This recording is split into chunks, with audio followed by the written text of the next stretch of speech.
Alrighty, welcome back everyone. We just talked about the Georgia-Clemson game. I do think that one is right on the line for where it's supposed to be. I think Georgia wins that one 27-13, but it's going to be an interesting game. Could go a number of different directions, and if Clemson comes out a winner, we're having a very interesting conversation on Monday. I can promise you that. But let's get into the Thursday night football games because we have a couple of really good ones. North Carolina is playing Minnesota. Colorado is playing North Dakota State. We also have Arkansas. We have Utah. We have NC State playing tomorrow. So plenty of football for you guys to watch, no doubt about that. And we'll kick off the week one in really, really good fashion. But let's start with these games, and I'm going to start with North Carolina against Minnesota. North Carolina is favored by about 2 points in this game, over-under at 51.5. It is at Thursday at 8 p.m.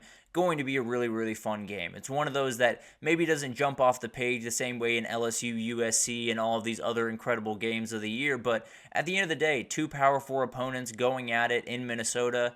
I gotta love it. And I love that these two schools actually scheduled this game because there's a world where both of them are playing FCS or pretty easy FBS opponents and just rolling on with their day. So very much like this matchup. I think it's going to be a ton of fun. And a couple of stats to keep in mind as we get into the picks for all of this and breaking down this game.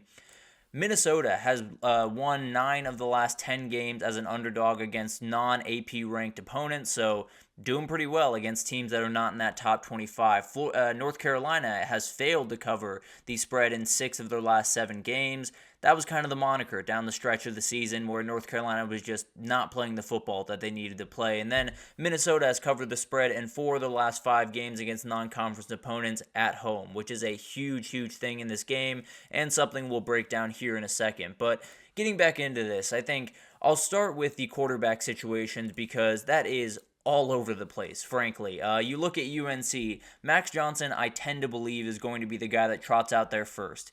He will not be the only UNC quarterback that trots out there on Saturday. Connor Harrell will absolutely get some reps at some point in this game, and as we saw on Saturday with SMU, it's not necessarily the best way to go about business. So we'll figure out what happens beyond this game, but as of right now, it looks like both those guys are going to get run, and it'll be a ton of fun to watch. On the other side, you have a very interesting quarterback situation, although they know who their guy is. Max Brosmer was a transfer from New Hampshire, and this guy was up for the Walter Payton Award in the FCS, and that is kind of the Heisman of the FCS, if you're not aware. So a very, very talented kid, someone that absolutely was the top cream of the crop in the FCS, made his way up to the big leagues in the Power 4, and we'll see how he kind of handles his first game, but getting it at home is absolutely huge, I can promise you that. But moving on to the running game, because that's likely where this game is going to be decided more than anything else. Omarion Hampton, I could talk about for days. He's one of the best running backs in the entire country, over 1,500 yards a year ago,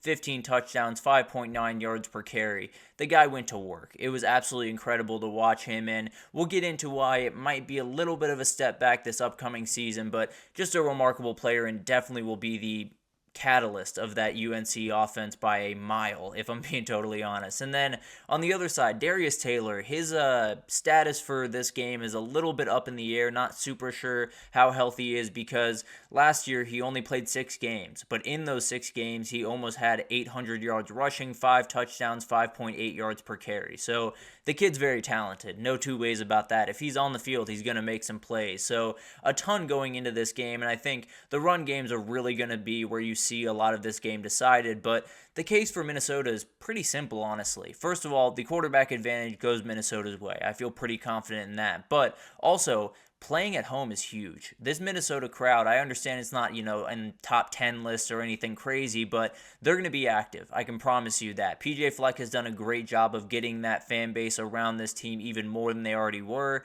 and I think they're going to be absolutely incredible. On the UNC side, I think the biggest thing here is you know exactly how you want to defend them. There's not a question about how you want to go at UNC where it's just Omarion Hampton, absolutely stop number 28 and then let them beat you passing. If Max Johnson and Connor Harrell are going to be able to put together performances to beat you passing the ball, then I think you tip your cap and you move on. But at the end of the day, UNC returns one starter on that offensive line. Maybe they don't have the run game that we think they're going to have this upcoming year. And Jaw Joyner, a very talented defensive tackle for Minnesota who had 7.5 sacks last year, is kind of licking his chops down there. I can almost promise you that. So it's going to be an an interesting game, but Minnesota, it's pretty straightforward. You got a home field advantage. You have the advantage at quarterback, and your defense knows pretty much exactly the way they want to go about business on Saturday. Or on Thursday.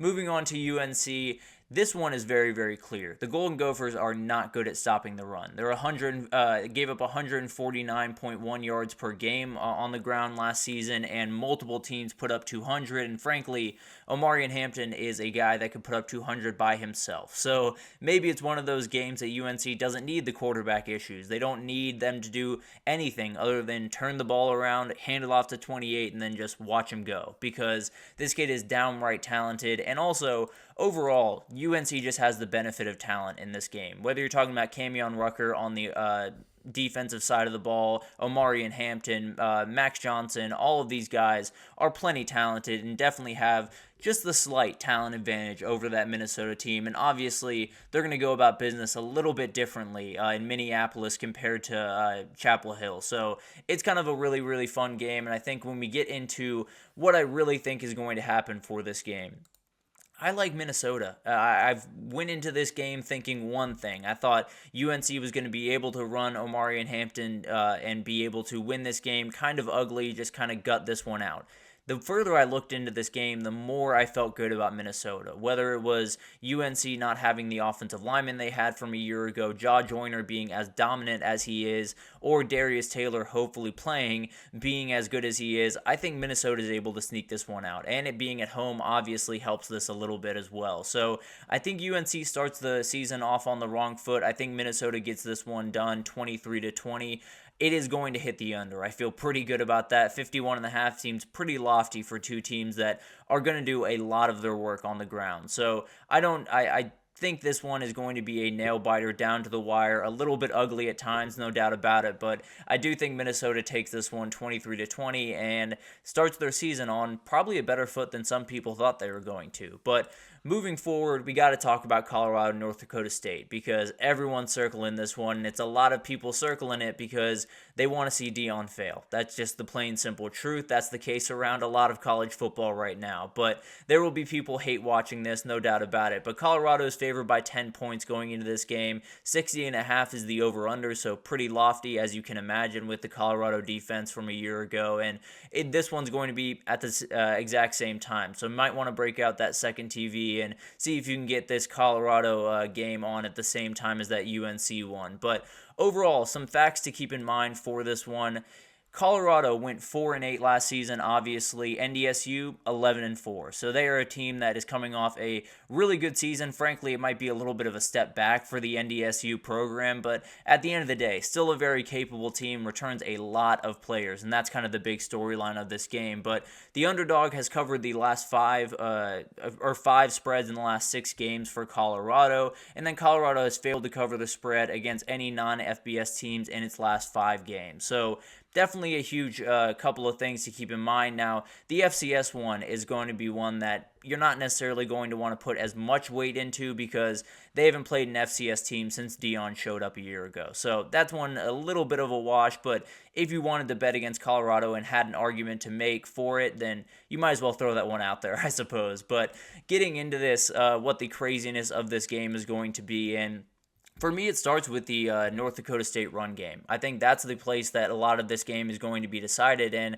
they get after you in so many different ways. A lot of the quarterback run game is going to be a huge part of this, and Cam Miller, the very talented quarterback, is coming back for this 4th season. Cole Payton, is someone to watch as well. Both of them had over 600 yards rushing a year ago. So these quarterbacks are going to get after you, and then you have some other guys on the outside. You have a very talented kid in Barika Pinu, a very talented running back. Shamar Brown, another one to watch that got injured last year but is a very talented young player. It sounds like Deion really likes that unit, but as of right now, NDSU is going to be able to run the ball, and they're going to run it a lot at them. So we'll find out how much they really like their defensive line on Saturday. And then on the other side of the ball, it's all about Dallin Hayden. You got to get that guy rolling. You got to get that run game rolling because it gets that offensive line a little bit more comfortable, and especially essentially give Shedeur Sanders more time, and that's the end-all be-all for this team throughout this entire season. So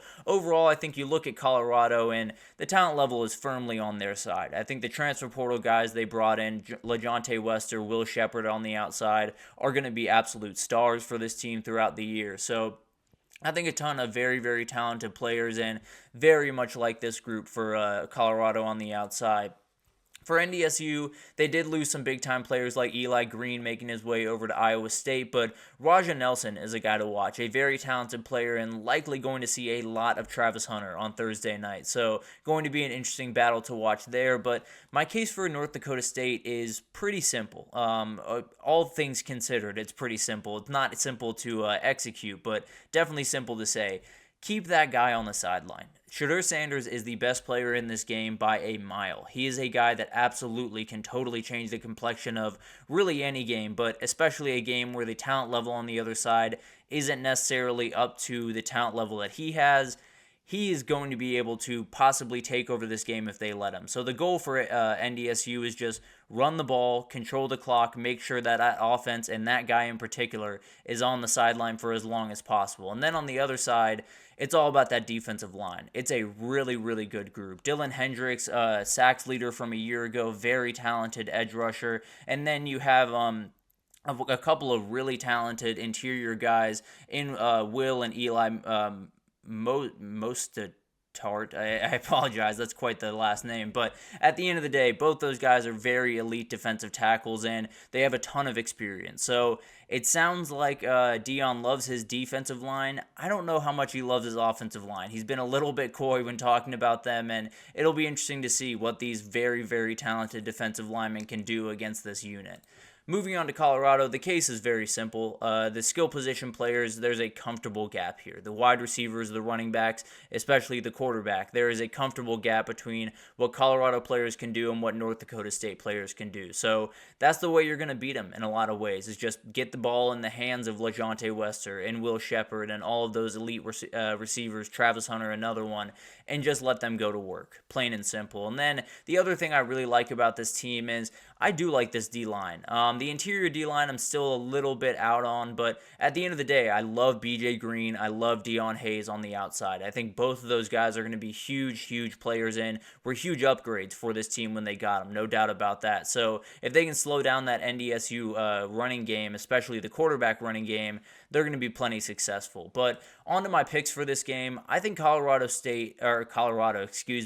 is able to win this one. I do think they cover that spread of 10, but at the end of the day, I don't think this one's going to be a blow-up by any means. I think North Dakota State's going to come out with a very clear game plan, and it's going to impede Colorado's ability to really pull away. Now, I do really think that Colorado's going to be able to control this game pretty much from start to finish, but I think North Dakota State is just pesky enough to hang around and make this one at least interesting going into the fourth quarter. But I do like the over 60.5, no doubt about it. I think this is one game that you're going to get a little bit of a track meet, even with NDSU running the ball as much as they're going to.